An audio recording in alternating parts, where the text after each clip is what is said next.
Hi, I'm Yannick Thiem from Villanova University, and I'm talking about We're All Queer Now, Neoliberal Aesthetics of Queerness and Whiteness as Ritual today.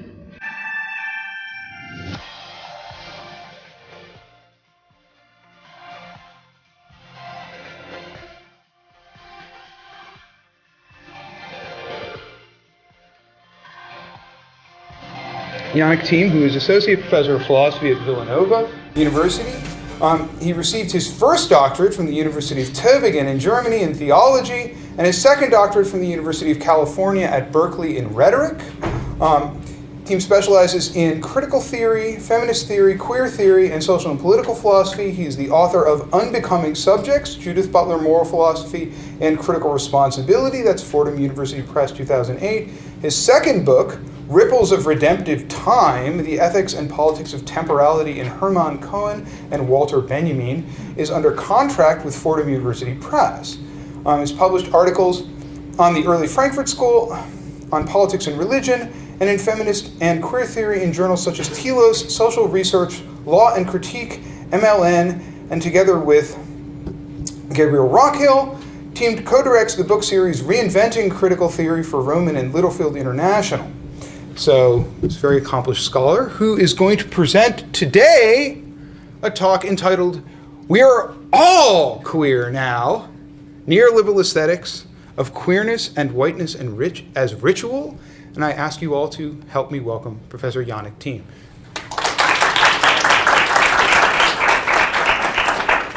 Well, thank you very much. Thank you, Ed, for bringing me out here. Thank you for having me. Thank you to the Rowan Philosophy and Religion Department.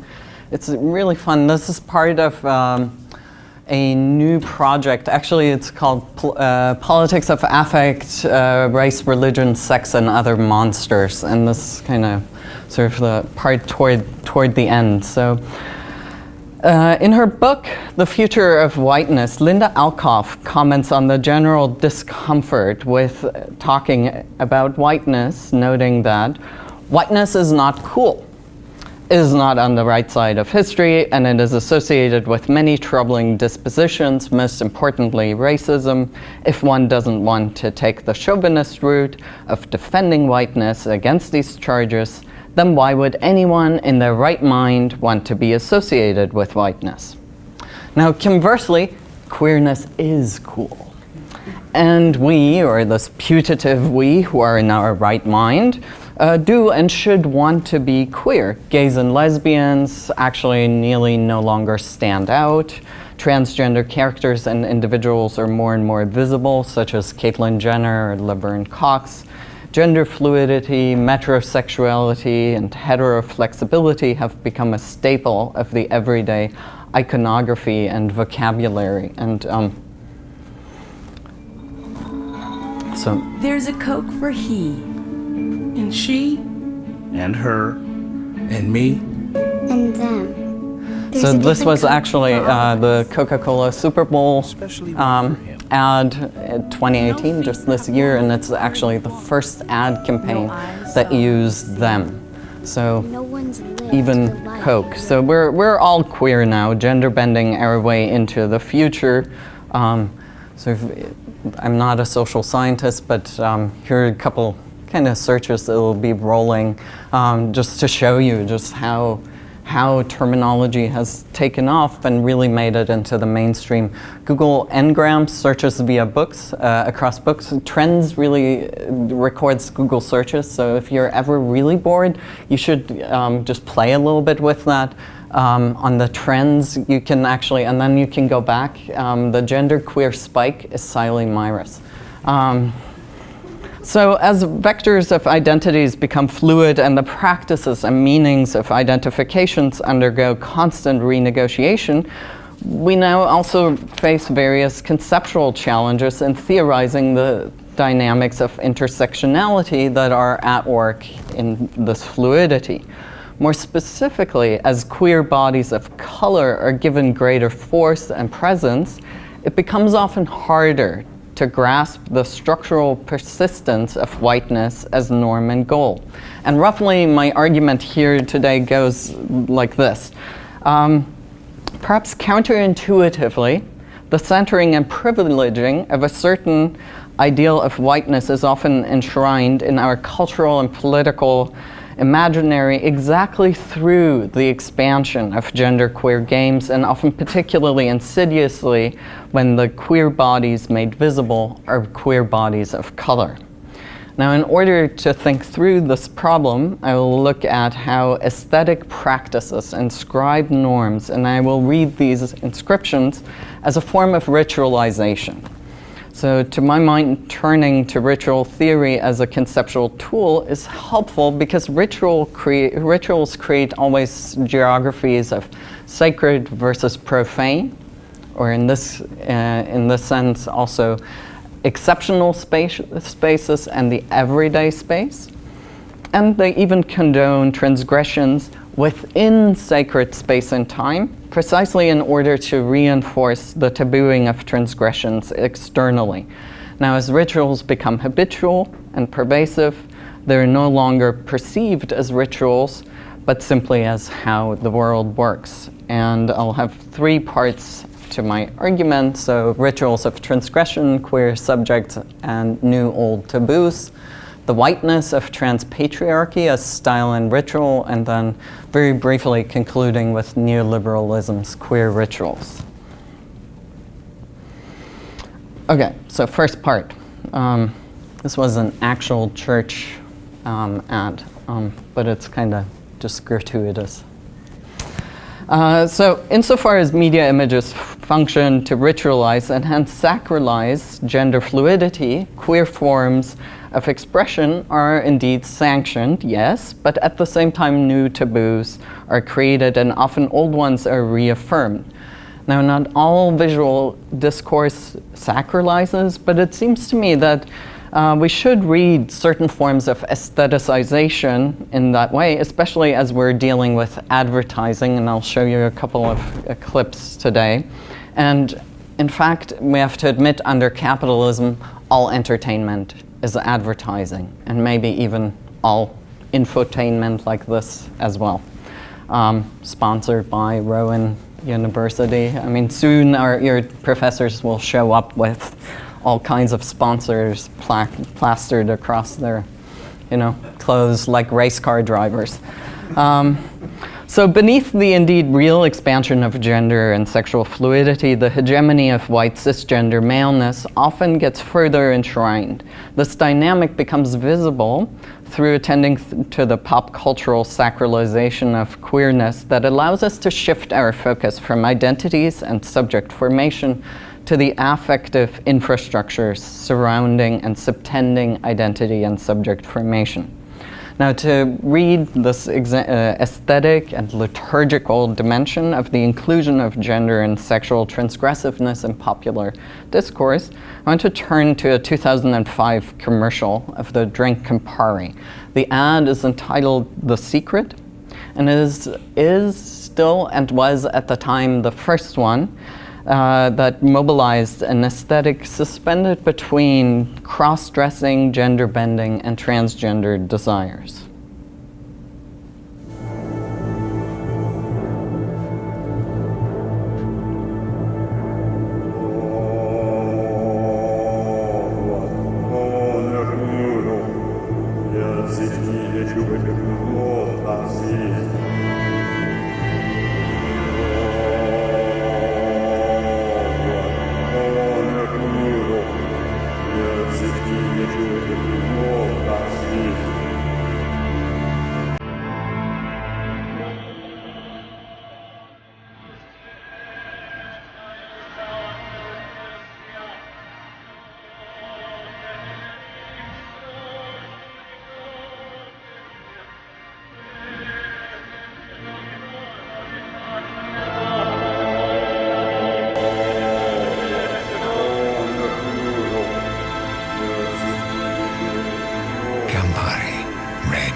So, if you're binding, don't bind like that. It's very dangerous, but 2005.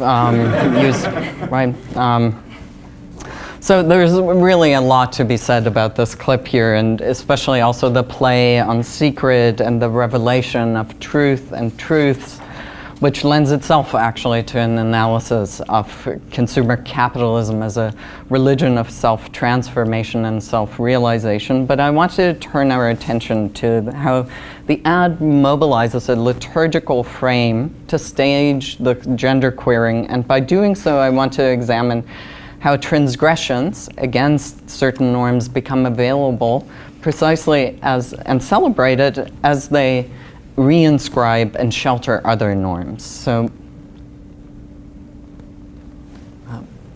okay. So the ad audio-visually cites Stanley Kubrick's movie Eyes Wide Shut from 1999, which is in itself an adaptation of Arthur Schnitzler's dream novella from 1926. Wow, it's very loud to me, but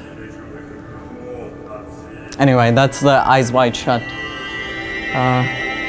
So Eyes Wide Shut and the dream novella, which is the literary text behind that, both play with the allure and danger of transgressive, erotic, and sexual practices, and with the possibility and impossibility of containing the transgressions within the ritualized frame that makes them permissible in the first place. Through its visuals and its soundtrack, you might have noted it's the exact same soundtrack, the Campari ad mobilizes a fusion of the Catholic and occult ritual that Eyes Wide Shut stages. The soundtrack is actually a Romanian chant recorded backwards, so kind of also playing exactly on both Catholic but then occultness. The liturgy invests the commercial's gender ritual and pursuit with gravitas, and also rarefies the transgender aesthetic. Gender is shrouded here in secrecy in a double sense. So there's both the secret of each of the characters that's revealed at the end, and the eroticism of gender itself that is secret in only that the initiated get to have access to embody and to experience its transgressive pleasures.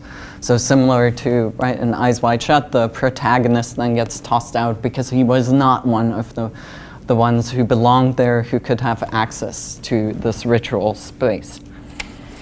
So the liturgical frame provides a medium by which the erotic elaboration of gender becomes fluid and gender and sexual norms are reworked, but through which the restrictions are also reinscribed and thus rendered illegible.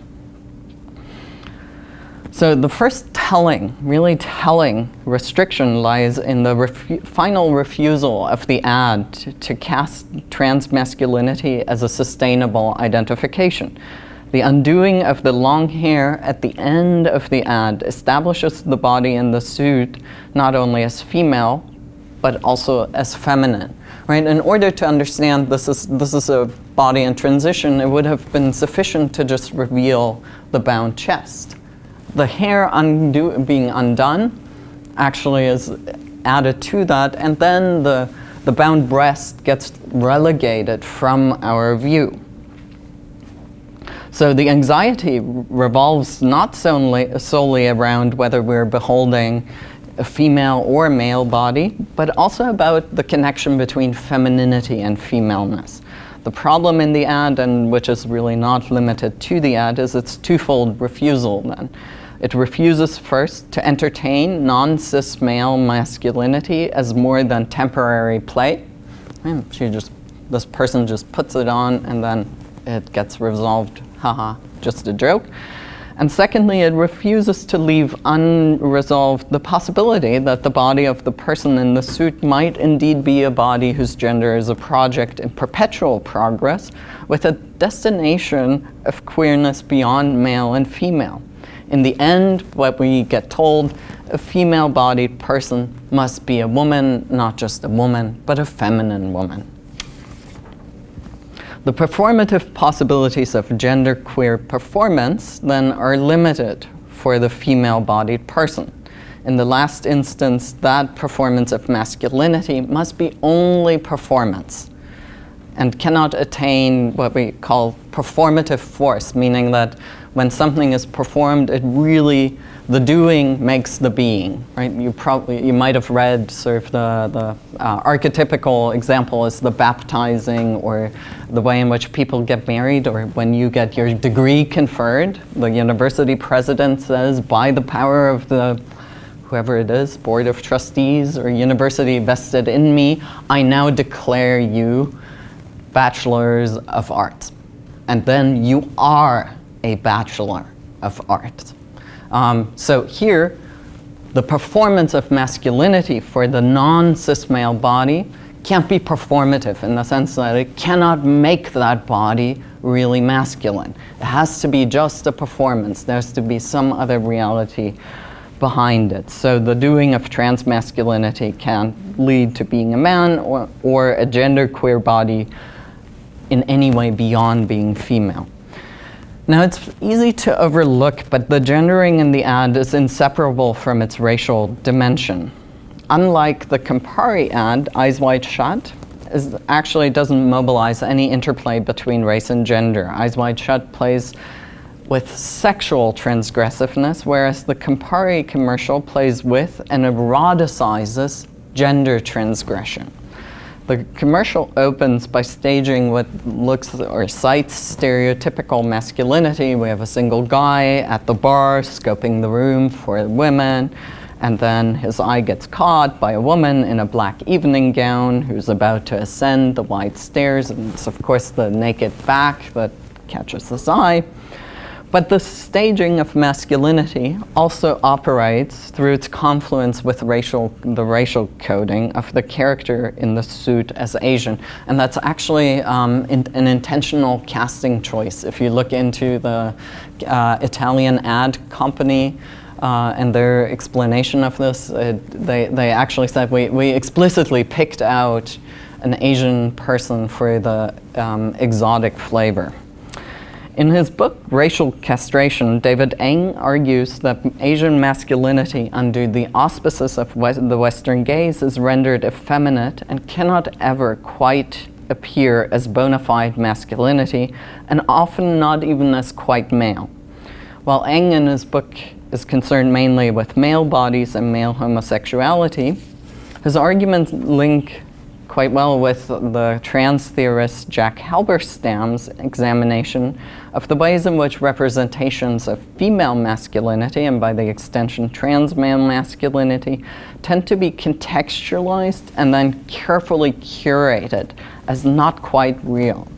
So I want to be clear here. I'm not saying that Asian masculinity, male or female, is somehow not real masculinity.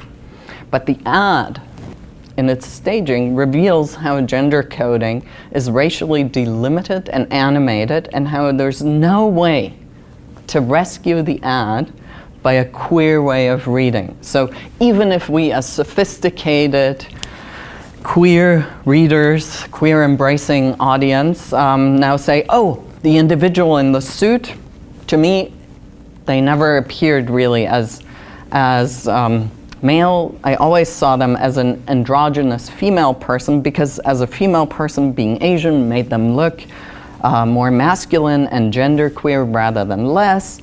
And so I saw a lesbian dynamic from the get-go. Because then what we've been enlisted in here by the ad is a gaze that, first of all, equates Asian masculinity now with queerness, per se. So again, a racial confluence with a particular marginalized sexual positioning. And B, we still can't sustain seeing non-cis male masculinity as simply male. So the dynamic in the ad, and that's not, right, this is not what's interesting here is ads sort of teach us ways of seeing at moments when we're really only half paying attention. And so this is not about intentionally looking better, but it's really the way in which we're enlisted into particular ways of seeing gender and race and sexuality. The dynamic in the ad here demonstrates to us how eroticism becomes legible as gendered precisely by mobilizing and at the very same time putting the racial coding under erasure. The racial coding of the person in the suit becomes the very medium that renders the gender ambiguous and fluid enough to heighten the queerness of the pursuit for us. So the ad reveals, probably very unintentionally, something about the peculiar shape-shifting dynamics of intersectionality when we try to read race, gender, and desire together.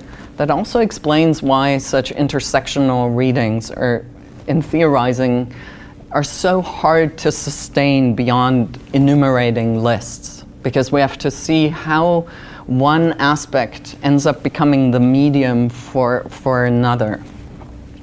So using the very Orientalist trope of non-European sexuality as unbounded lascivious sensuality, the ritual of gliding from an erotics of sex to the erotics of gender toward the end of the ad here protects actually white maleness as exactly that which cannot be touched by promoting genderqueer, transgender fluidity and stylization. The sacralization of genderqueerness then taboos non-white trans masculinity as something that can be really sustained, and so ends up enshrining the whiteness of trans patriarchy as a style and ritual. So I want to put some pressure on and try to unpack what that might mean for us. This is a very recent ad, but it's kind of interesting. Over the last year and a half, I started really thinking about this earlier, but last year and a half, we've seen an explosion really of genderqueer advertising. But again, you see it's very, very stylized, sort of, and of course, very white. So I want to put a little pressure on understanding the whiteness of transpatriarchy as a style and ritual within late capitalist society. We meet here the capitalist premise and promise of self-transformation through consumption and social mobility through consumptive self-transformation instead of through structural change. Now the metaphysics, or what in philosophy we call metaphysics, at the heart of the late consumer capitalist society is here the promise of performativity of performance. So what I mean by that is this. The promise that capitalism works with at this point is that performance is actually performative. So whatever I perform, I will become that. If I wear whatever that is, if I buy the fancy clothes, I now can too rise in my class status. If I brand myself with the right university degree, I also become the right individual. So the performance brings about the being. The doing makes the being. In this aspect, capitalism's promise of performativity departs from the reading of gender performativity that was introduced by Judith Butler. Some of you might have come across that. In her reading, she argues that gender and subject formation are performative in the sense that gender norms are always ascribed to us from birth, and we become habituated into them qua their omnipresent ritualization in our society. For Butler, individual performance cannot at will remake the social norms and the material bodily ways in which these norms have become flesh in our individual and collective bodies and psyches. I can't just wake up and say, oh, today I would just want to be Icelandic. Boom. And an Icelandic, right, 70-year-old woman. That would be individual performance. It doesn't make the being, right? So that's Butler. But Butler says, well, the way in which we know about sort of how the girl becomes a girl is by having treated the little girl as a girl, and there's all these norms, and even when one tries to push back, there's a way in which one gets always pulled back into it. So all this is now more or less taken as given in the sense that people, will talk on the news about, gender roles. Gender is what people perform, but it's actually appropriated in a very individualist way. So the new capitalist appropriation of performativity is that performance will overcome these ascriptions. The new Promethean promise is that individual doing can indeed unilaterally create being. You alone are responsible for what you make out of yourself. Your doing creates your being. Ooh, kind of makes us want to go back to some essential being. So this promise looks neutral and open to all shapes and versions of you do you. Everyone can and should aspire to be anything through managing their life and investing in their appearance. However, as the dominant cultural and institutional imagery surrounding us makes clear, the ideal that we are to aspire to is the ideal of the white, wealthy, heteroflexible male subject. The inclusion of people of color, gender queerness that runs through current edgy visual discourse tends to be accompanied by strategies of rarefying the bodies of color. So here that's Jaden Smith, Will Smith's kid, who's a genderqueer model. It's kind of interesting. Queer bodies of color always must be glamorous to qualify for inclusion and require then real whiteness next to them to ensure that the difference remains perceptible. In that way, bodies of color are, yes, included, but they're being included by being turned into fashion accessories of the white bodies, which on their own would actually be rather generic gender presentations. But they obtain, if you look at right here, this is, okay. She's having the little tough look, but in a way it's not like she's really, this body here is not really pushing gender boundaries that much by putting on a skirt, a handbag, long hair. But by having the genderqueer body of color next to them, they turn now into having a queer edge precisely through the proximity to the person of color's body. And there's a lot to be said here, and that I'm not talking about the complete absence of fat bodies. So body shape, fat queer bodies are virtually unrepresentable in visual popular discourse at this point. So the much applauded 2017 commercial by the makeup company Maybelline, which features Shayla Mitchell and Manny Gutierrez, is a remarkable example of how queerness as a style is available to people of color in the context of wealth and glamour, and then how even those embodiments must in the end reaffirm their relation to whiteness and maleness.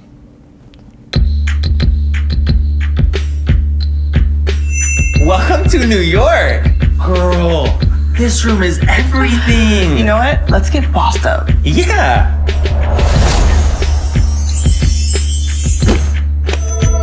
Ooh! Mama's getting extra today.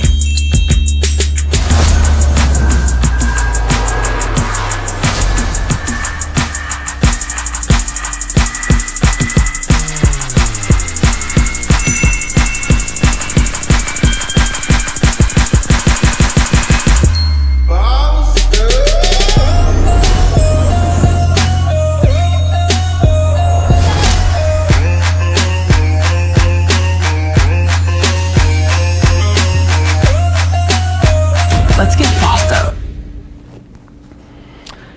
So, first of all, it's kind of notable that we need a narrative that justifies why a cisgender appearing man would enjoy putting on makeup. But even more so, the narrative here situates his transgressive desire on the transgressive desire on the side of the Latino character in the context of being supportive of a black woman, getting bossed up. So the labor of legitimating the Latino character's queering actually rests with the black woman. Secondly, we have a very clear, kind of obvious class dynamic running through the commercial that are intricately bound up with the gender and race dynamics. So on the one hand, it's clearly an advertisement that is readying us as the audience for a more diverse managerial and well-off class that also has people of color in it. The Latino and black couple are being served by a white bellhop who seems to actually be quite content serving them. But on the other hand, the setting also rarefies where Latinx trans femininity can find a place. Not only must it be sheltered by the liberal bastion of New York City, but Latinx male trans femininity seems also to require a rather swanky Manhattan hotel suite as the vessel to contain it high above the roofs of everyday life. Third, applying the makeup, if you look, what's gender queering here actually needs to be counterbalanced by aspiring to a paler rather than darker skin color. But, of course, we have this first part of the ad, which still needs to be complemented by the second part. So the first part is followed by the second half, where it seems to be it seems to me it's interesting to ask how exactly the second part functions in negotiating gender, sexuality, race, and class. So far, the narrative that we've been presented with was a young, wealthy, racially diverse, but heterosexual, possibly heterosexual couple where, again, the female-bodied character appears not only as stably female, but also as feminine. The gender queerness is the queerness of the male character. However, this queerness is inscribed in what looks like a heterosexual relationship. Now, in the first part, the only appearance of a white body is a white body that serves the people of color. The one small gesture of whiteness was the application of the paler makeup. Otherwise, the narrative exclusively centered on two people of color and queerness as gender queerness, even if it's made possible in the context of wealth. But it turns out that our two people of color cannot simply enjoy themselves and each other, right? Here they come in, enjoying, wow, great, we're in the super suite. What the fuck? Because if the two of them just enjoy each other, where would that leave white men? Our bellhop has returned as a petty thief, but he's a glammed up intruder who signals his cisgender maleness by sporting a clearly visible beard. And it's hard to notice, but even though he's now wearing a golden suit, having literally become the golden boy, while both people of color actually wear mostly dark black clothing, the bellhop is also still wearing his name tag. So he both still is and is not the working class boy. But as a golden boy, he now enters into the constellation on equal footing with the rich people of color. The conceit of the commercial is, of course, the irresistibility of the mascara, as the bellhop indicates with his shrugging of his shoulders and his helpless, endearingly innocent facial gesture. In German, we actually call that Dachshund face. Right? He's like, who couldn't?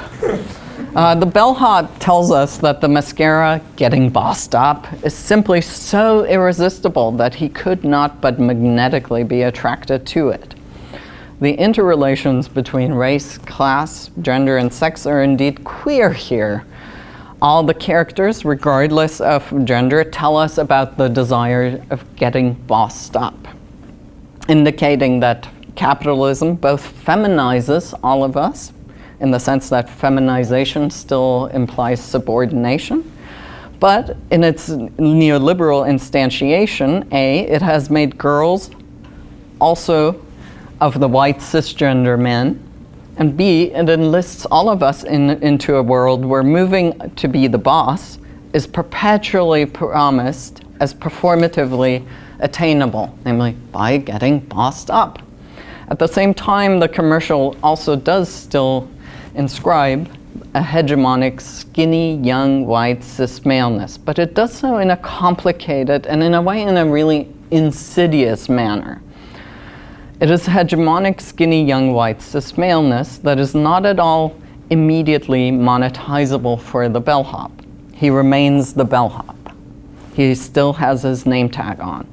But this whiteness and white gaze is elicited from and reinforced in the audience because it is what allows the shrugging of the bellhop's shoulders to transform a petty theft into an endearing, innocent desire that is actually even edgy because it is somehow also transgressive against, in the way that it transgresses against the traditional straight, white, cis maleness. I mean, so what works as endearing here, I wonder, I might have, so yeah. What works as endearing here is mediated through class, gender, race, and race, which I believe becomes quite legible when we try to picture the person, actually the person taking the cosmetics as, say, a Latina housekeeper in gray, drab hotel wear. Then suddenly that reads quite differently. So even though the bellhop is and remains the servant to the couple of color, his intrusion and the endearing transgressiveness reinscribes for the audience that indeed the world is for his being taken, and even though nobody can presume anymore to inhabit that position by default. But there's more. Under the gaze of the bellhop, right, which is the final shot, so the bellhop is looking at the people of color, so the camera takes up that shot. The two people of color now both become focused on the white man in the room, and not just focused on him in the kind of, why are you in my hotel room? But like, ooh, please desire me, I want you.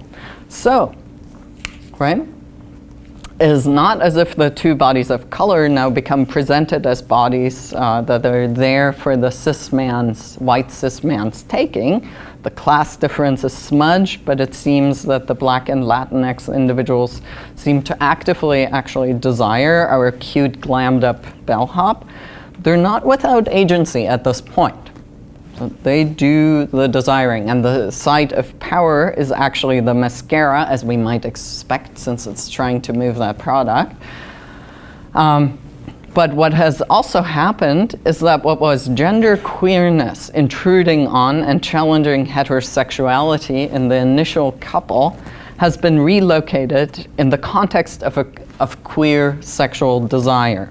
Moreover, even if the visual narrative here does not simply present us with a version of the world where wealthy white maleness confidently knows that it has the right to access and appropriate everything it sees, the mythification underlying that norm of whiteness gets reinscribed, if not deepened. So the white male cis body is not the only body, is actually the only body that remains in the end without makeup.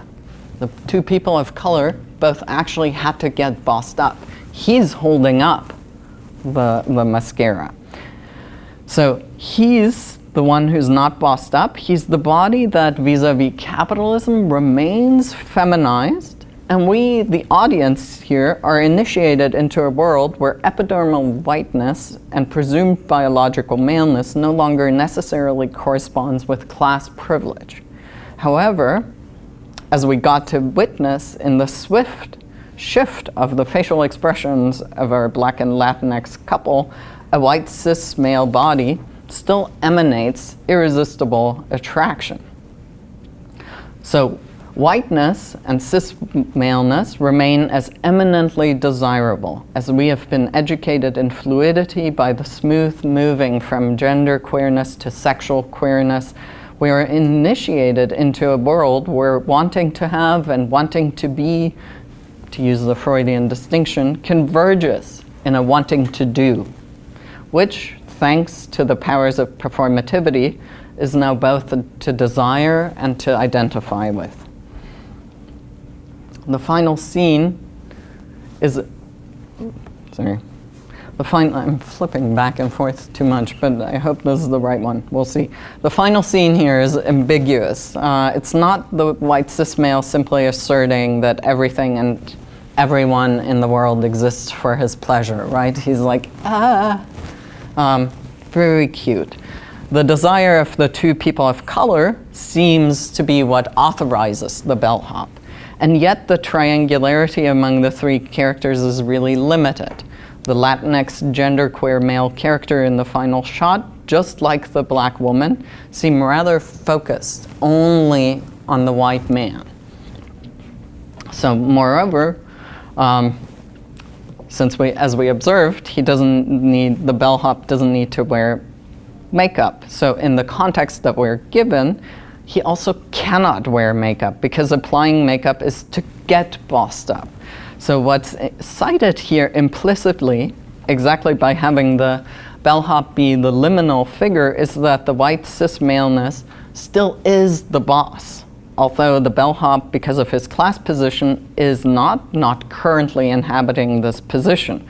Only already feminized positions can get bossed up. So the bellhop, as a cuter and slightly queerer version of white cis maleness, still, or precisely in that very way, effectively shores up the limits of how far transgressive fluidity of desires and identifications can reach. So overall, my argument here is that the dynamic that we're witnessing here helps us read how underneath all the fluidity is a set of norms that's reiterated, rendered edgy, actually, and inscribed all over again. And these are the norms. So wealth makes sexy, free, and fluid. A female body can access power only through more, not less femininity. If you think of the black woman, right? She had to get more feminine. See, whiteness is eminently desirable. Even if there's a class difference, queering whiteness allows upward mobility, right? White straight boy getting a little queer means he can be on par with the rich, wealthy people of color.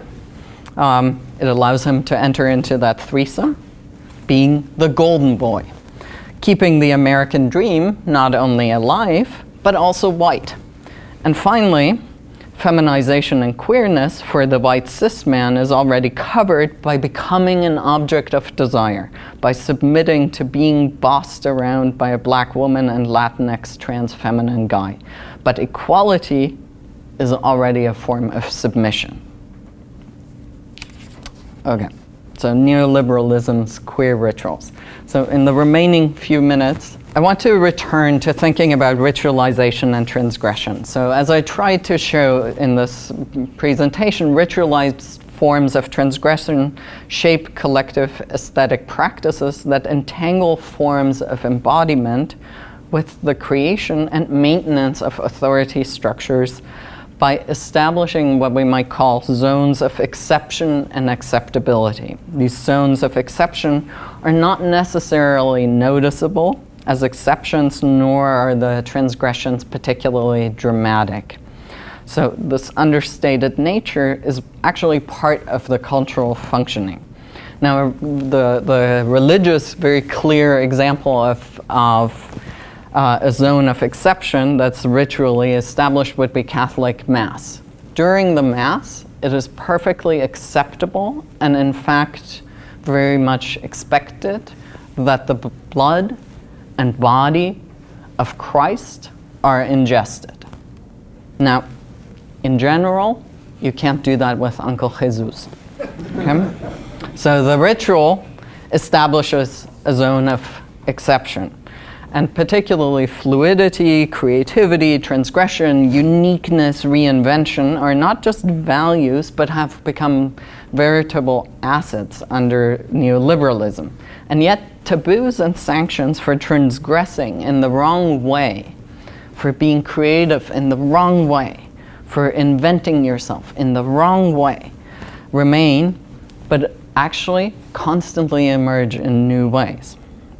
In the case of genderqueer embodiment, the rituals of capitalism make transgressive gender presentations look like an affirmation, but the transgressions against the gender binary are condoned only if they follow the specifically ritualized versions that render special and sacralized the rarefied transgressive body. In everyday life, transgressions remain forbidden or policed even more stringently. As we've seen, the permissible genderqueer transgressions are not only inscribed in a very strict class aesthetic, but they're also intensely raced. And the university, as the context in which most of us move so very much, is no exception here. The provocative intervention that is an asset of edginess and a way into notoriety for the slim-white, cisgender, tenured professor can very well be the end of it for a fat, black, transgender student. Depending on our social positioning, lacking style or claiming the wrong style in our daily performance can become an offense to varying degrees against capitalism, against whiteness, against the male prime of place. Only if one is already rich, white, straight, cisgender, and a man does one get to lack style without repercussion. And I think the Philadelphia Starbucks incident just showed that, right? You can just sit there with a black body. That is a transgression in a commercialized space, right?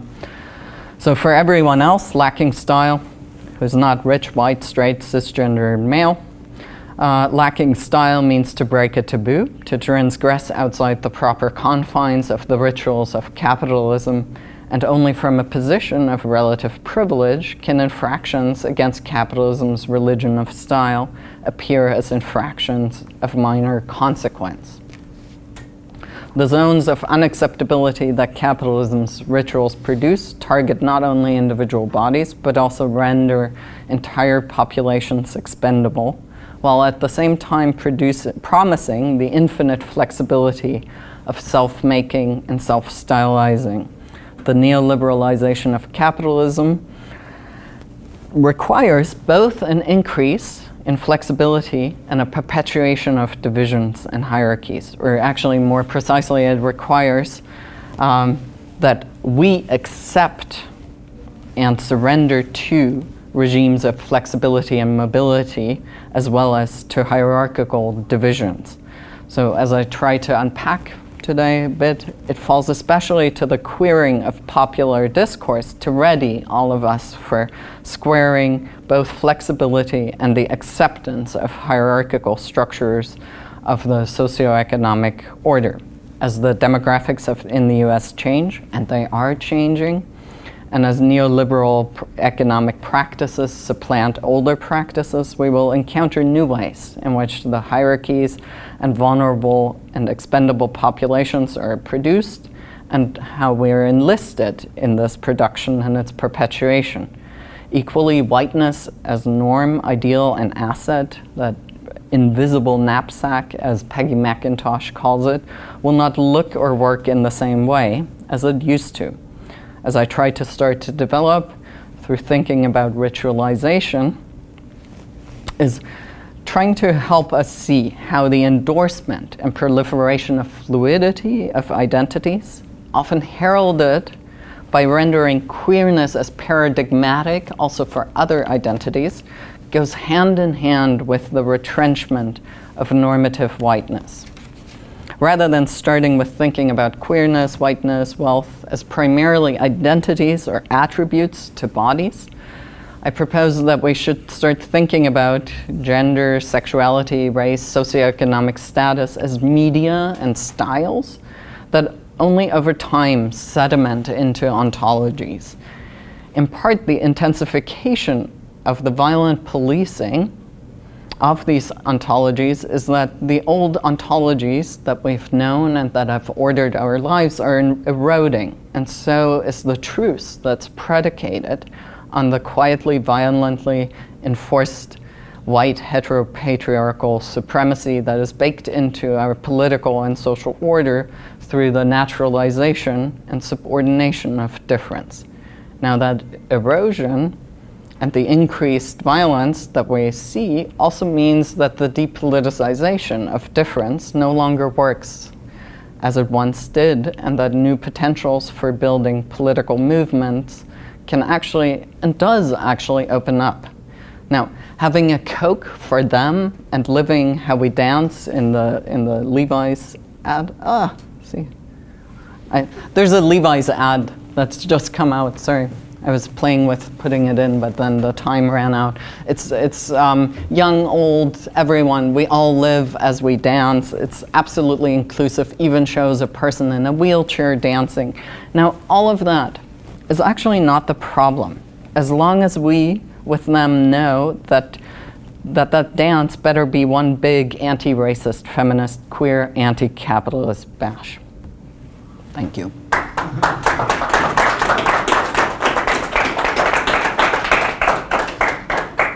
We still have some time for questions. That was fantastic.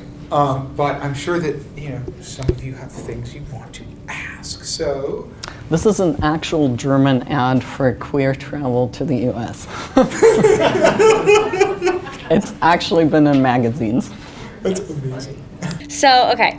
The original ad, the Campari, right? Campari ad. Okay, so in the end, when the suited body like flips her hair, right, and we identify that body as feminine, that automatically kind of carries that message, which represents the hair as feminine, right, or that body as feminine. Like, that's what does it for us, right? The hair, not necessarily the binding, because you said it could be. I think if you maintained the long hair and the bound chest, it would actually have produced something else for us, right? Because it would be like, well, we don't know. There might be very feminine, transmasculine folks. I mean, that's right. Why shouldn't that be? I think it's sort of the combination that the bound breast, chest had to be relegated from our view. Okay, so when they focus on the hair, right, I think that I have a problem with that, because I think that poses problems for the actual feminine, the link of long hair to femininity, right? So that like seems to perpetuate a very stereotypically feminine body, like with the long hair. So I'm just wondering like what you think about that, as I think it kind of strikes a chord with me always. I'm always paying attention to it because I have short hair and I've had short hair for a long time. So like hair linking to empowerment and very much a feminine sort of stereotype, I guess, that like wondering what you think about that specifically, because it is very focused on in that ad. I wonder, but correct me if I'm wrong. I would say to you, yes, absolutely. So, and the question that I'm hearing is, how can we unlink for what looks like a female-bodied body, long hair, from being stereotypically feminine, right? Yeah. And that's why I'm sorry about jumping in there and interrupting you, but that's why I think if we had continued to see the chest as bound and the hair as long, saying, yeah, here, you can't easily gender code me anymore. Right? That would, I think, start to really reposition what we're seeing. I was also thinking, in a way, it's a lot of the transgender characters we've seen so far in sort of the more popular in shows and things are very binary coded transgender folks, which isn't really how the transgender community works. Or even if you take famous trans people, the Wachowski sisters, both actually inhabit a very non-traditional space. But yeah, I think you're picking up on exactly sort of the depth of just how the reinscription of a very traditional femininity and femaleness happens in that piece. I should apologize in advance. This is going to be a very general question, but I'm just sort of curious about how some of this links up with some other stuff it just made me think of along the way. So one thing I was thinking about is these very sort of broad, I guess, social theories about these ritualized transgressive spaces and stuff like stories about, medieval carnival, this one day of the year when everything gets flipped around and the poor can beat up on the rich or whatever. And the stuff Nietzsche has to say about tragedy, I take it that's this sort of space. So I assume some of this broader theory is lurking in the background here, that you see this as this is a place where that comes out. And I'm partly curious how you see your very specific approach connecting with that sort of broader claim about ritual transgressive spaces. And then, since this does seem to pop up in all sorts of ways, my really big question, I don't even know what the answer could be, is why is this so effective? Why are we sort of drawn to, why does it happen that way? Why does it have such a powerful effect on us? What is it about humans that we need these sort of ritualized transgressive spaces? And I know that's impossible, right? So don't even answer it if you can't. So to the first part, yes, absolutely. And so one of the scholars who's really very much in the background for me too is Catherine Bell's work on ritual theory and ritual as embodiment. And yeah, the people, there's in religious studies is a long tradition of tracking really how ritualized transgression operates, really also to alleviate, in some ways you could do a psychoanalytic reading. I think I would be prone to that. You alleviate some of the tensions by allowing for the transgression against it. So when you said the poor beating up on the rich, or Purim in the Jewish tradition, right? It's also you're reversing all hierarchies, and for one day it's sort of everything goes, and then it's nearly like a cleansing, or getting all the aggression out, and then you can actually put things back into the box. I do think the reading here is a little bit slightly different, in the sense that what really animated me was this, okay, in some ways there's a way in which we're getting more expansive in terms of what's acceptable and what can be done, where we have language for, what people can inhabit. Sort of the racial boundaries are less absolute, gender boundaries are less absolute, but there's a way in which whiteness sort of comes, there's a way in which there's a hierarchy, and really that pertains to whiteness, that gets reinscribed, but it no longer functions in the same way of like the what you see gives you actually a stable place. And I think it has much more less to do with sort of suddenly we have so many queer people and whoa, that's really making things fluid. I think it has a lot to do with the change in capitalism, that you do need flexibility, and so queerness kind of really fit nicely in that and sort of, accelerated that. The reason why I'm interested in ritualization there is because all rituals also create taboos, right? They make something acceptable, but they create zones of what is tabooed. I think when it comes to embodiment and style, it's no longer unlike the days of carnival, or the geographic space that's sacred versus the profane space. It's actually no longer clearly defined, right? And that's why I think it's really helpful, or sort of to think in an analogy with neoliberalism, because that's also a beast that's preying on us, that's seeping into every corner of our lives, and at the same time needs to constitute differentiations, hierarchies, separate us, and all of these things. And that's where I think sort of generalized ritualization, it's sort of always with and in us, and it's context dependent. So if what is appropriate for me to perform here right now this is slightly transgressive, right? Okay, I can do that. I have tenure. I'm a queer theorist. I trust my colleague Ed Kazarian, who tells me this is a group that's really interested. Can I give this if I interview for a job? If I would at Liberty University, I presume that would be a different form of transgression, and might it have different consequences? Would it be different if I inhabited a different body, body shape?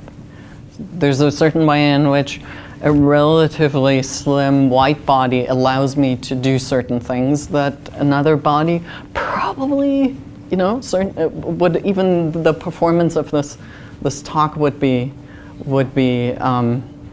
limited. And the reason why I'm saying ritual, this is a very discursive answer to your very It's way better than my question. mind-blowingly big question. I think what I also want, as somebody who comes out of political theory and also political activism, is sort of yes, we want to think about institutions and structures, but we also need to think about the micro ways in which our own actions draw on and replicate institutions. And I think ritualization is really a helpful way in which we can think about that without thinking about, every single, if I have to think about every single action, sort of we all just stand there. But is there a way, what kinds of styles and taboos and hence norms are we inscribing? The other question, why are we so drawn to ritual?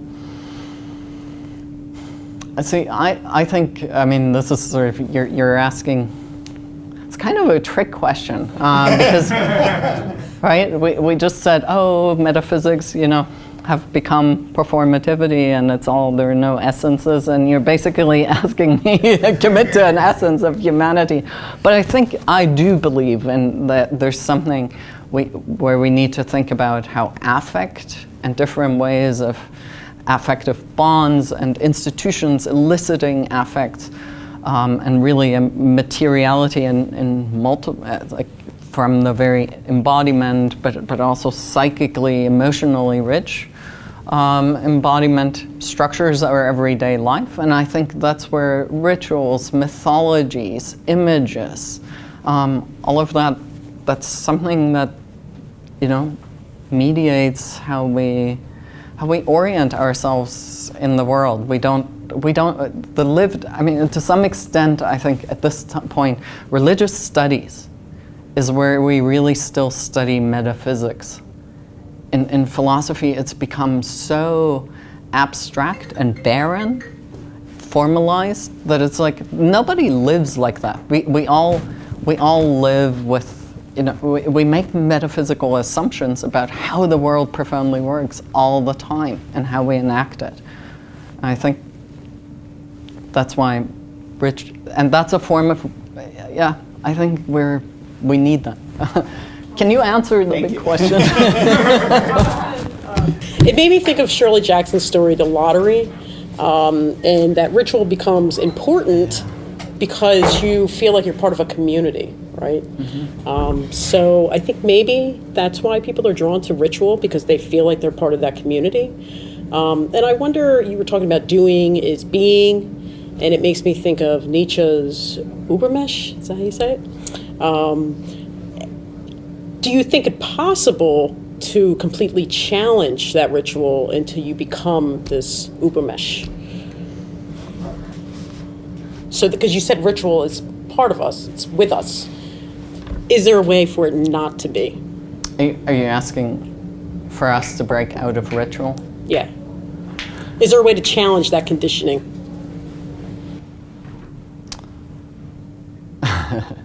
So the first part of your question, actually, also with the lottery, made me think rituals make our world predictable. And I think anthropologically, a lot of ritual comes also from that, to try to gain some sort of power over what we feel powerless over. Would it be possible to break out of it?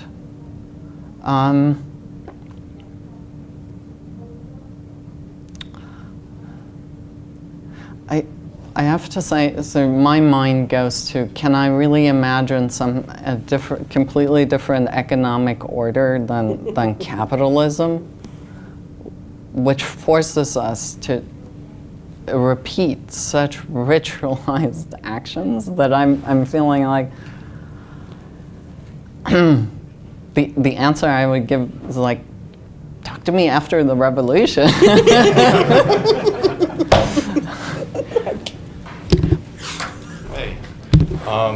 I have a question just on a point you made that I'm kind of thinking about, which is that you said, I think you had a bullet that was about how like increased expression of femininity is a way for women to like achieve the same power level as traditional cisgendered men. I don't know if I'm getting that point exactly right, but I've been thinking a lot about femininity and how it like relates to people's level of power, and especially for men lately too, are like trying to express this different form of femininity that is like similar to the dude in the makeup ad where he's suddenly like sheepish for a second, where he's not like exercising control over the situation, but he still is, just like in a more subtle I guess like manipulative way, by not like overtly expressing his power, which is, I feel like, considered like related to sort of like how modern racism is a little more covert expressions of power rather than overt. But I'm thinking, I feel like femininity isn't like relating to that, femininity doesn't seem to me as necessarily something that relates exactly to power, and it just might be the way that I experience it, and I think about femininity as something that is more like intuitive and like, I don't know, like a community oriented, like I would say like naturalist, but in like a human sociological sphere sense approach towards daily life, whereas like a masculine approach is more like power control. So on some level, I feel like increased expression of femininity is like exactly opposite to the idea of striving towards control, right? So if like we're looking for a world in which like masculinity and femininity are interwoven and balanced equally, then the idea of femininity as like a route to power, I feel like, is inherently flawed. It's like the idea of like, you know, being a boss, like that, I feel like that's a masculine idea. Like even if you're putting on makeup, you are still like striving towards something, you're still reaching towards being in charge, which to me is masculine, whereas feminine is like listening, being, I feel like just the word listening is the best, and being, I guess, like receptive and intuitive. Do you vibe with that idea, or am I like misinterpreting this? I think you're asking something that's really, really complex and kind of. Yeah, and we're also kind of. Okay. And echoes the first question, because right, part of the danger is, are we reifying now inherited conceptions of what's feminine and what's masculine by saying, oh, femininity is being receptive, masculinity is being dominant. I mean, sort of, my mind goes to Freud, who immediately will tell you, yeah, this is the penetration and the receptacle. I mean, it goes all through the Western history of philosophy. So I think part of me wants to say like, there's a danger here in reifying that, just as and I'll punt the big you know, I don't. If I have a good answer, I'll let you know. But in the spot, what I was trying to say is that for female-bodied persons, the access to, you know, she's rich, she's powerful. The way in which she can appear that way is not by now putting on a suit or putting on, you know, punk clothes and like chopping her hair off and just you know, appearing very transmasculine. Not the way. If you look at the CEO ranks, female CEOs, you see a very careful curation of femininity, of not transgressing too much against becoming too masculine, too male, because you already, as a powerful woman, already get all the stereotypes of, like, right, being ball buster and whatnot.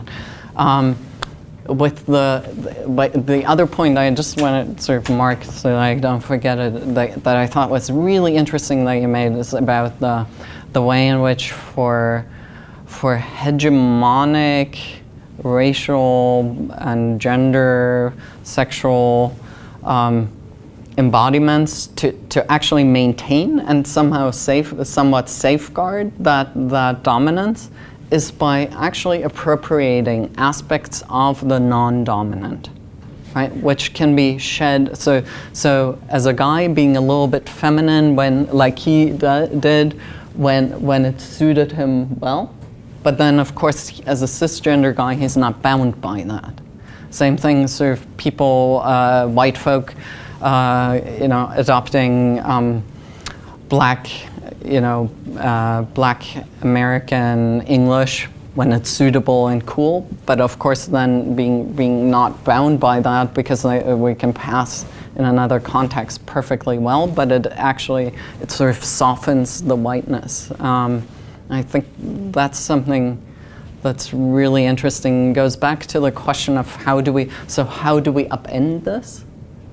You know, how do we upend these orders? And I actually think, rather than thinking about individual performance, we probably need to think about building different communities and institutions, actually, where we very materially live differently together and take some pressure off of sort of what gives access to power, actually sort of asking, well, how do we flatten our hierarchies? How do we create equality and justice? But thank you. So that's the perfect note. We're also like 5 minutes over and somebody else needs the room. So I absolutely have to cut this off, but this was a wonderful talk and I'd like to thank all of you guys for great questions and help me thank Professor Thiem one last time. Thank you.